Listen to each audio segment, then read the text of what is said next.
ಹಕ್ಕಿಯ ಗುರುತು.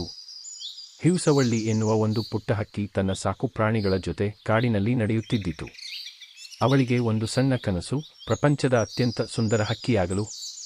ಅವಳು ಪ್ರತಿದಿನವೂ ಹಾರಲು ಸವಾಲುಗಳನ್ನು ತೆಗೆದುಕೊಂಡು ಪ್ರಯತ್ನಿಸುತ್ತಿದ್ದಳು. ಆದರೆ ಅವಳಿಗೆ ತನ್ನ ಮೊದಲ ಕನಸು ಸಾಕಾರವಾಗಲು ಸಂಕಷ್ಟವಿತ್ತು.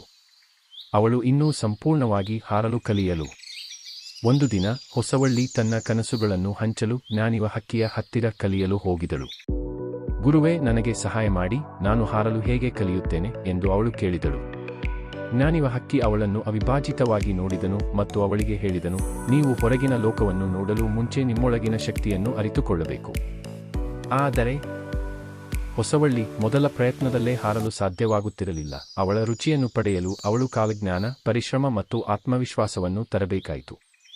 ಅವಳಿಗೆ ಹಾರಲು ನಾನಾ ನಿರೀಕ್ಷೆಗಳು ಇದ್ದವು, ಆದರೆ ಅವಳು ಹಾರುವ ಪ್ರಕ್ರಿಯೆಯಲ್ಲಿ ಅಸಾಧ್ಯವನ್ನು ನೋಡುವುದರಿಂದ ನವೀನನಾದ ಆತನ ಜೀವನದಲ್ಲಿ ಸಮಾಧಾನವನ್ನು ಕಂಡುಕೊಳ್ಳಲಿಲ್ಲ.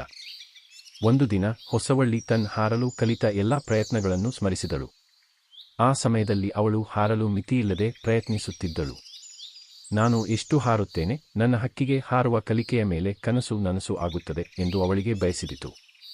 ಅವರು ಆಗ ಮನಸ್ಸಿನಲ್ಲಿ ವಿಶ್ವಾಸವನ್ನು ನಂಬಿದರು. ಹೊಸವಳ್ಳಿ ಬರುವ ಮುಂಚೆ ಒಂದು ದೊಡ್ಡ ಕನಸು. ಅದರ ಧೈರ್ಯದಿಂದ, ಒತ್ತಾಯ ಮತ್ತು ಪ್ರಯತ್ನದಿಂದ ಹೊಸವಳ್ಳಿ ಹಾರುವೆ. ಮೊದಲ ಹಾರುವ ಪ್ರಯತ್ನದಲ್ಲೇ ಅವಳಿಗೆ ಯಶಸ್ಸು ಸಿಕ್ಕಿತು. ಪ್ರಪಂಚದ ಅತ್ಯಂತ ಸುಂದರ ಹಕ್ಕಿ, ಆದರೆ ಅದಕ್ಕೆ ಅವಳಲ್ಲಿ ತನ್ನದೇ ಶಕ್ತಿಯಾದದ್ದು ಕಂಡಿತು. ಹೇಗೆ ಕೂಡ ಹೊಸವಳ್ಳಿ ಎಂಬ ಹಕ್ಕಿ ತನ್ನ ಕನಸುಗಳನ್ನು ಸಾಧಿಸಿ ಅದರ ಮೂಲಕ ಜೀವನದ ಉತ್ತಮ ಪಾಠವನ್ನು ಕಲಿತು. ಜೀವನದಲ್ಲಿ ಹಾರಲು ಸಾಧ್ಯವಿಲ್ಲದ ಸಮಯದಲ್ಲಿ ಧೈರ್ಯವನ್ನು ನಂಬು, ಆತ್ಮವಿಶ್ವಾಸವನ್ನು ಮಗ್ಗಲಿರುವ ಸಮಯದಲ್ಲಿ ನಂಬಿಕೆ ಹೊಂದಿ ಹಾರುವುದು. ನಮ್ಮ ಕನಸುಗಳನ್ನು ಸಾಧಿಸಲು ನಾವು ಯಾವಾಗಲೂ ನಮ್ಮೊಳಗಿನ ಶಕ್ತಿಯನ್ನು ಮತ್ತು ವಿಶ್ವಾಸವನ್ನು ನಮ್ಮನ್ನು ನಾವು ನಂಬಬೇಕು.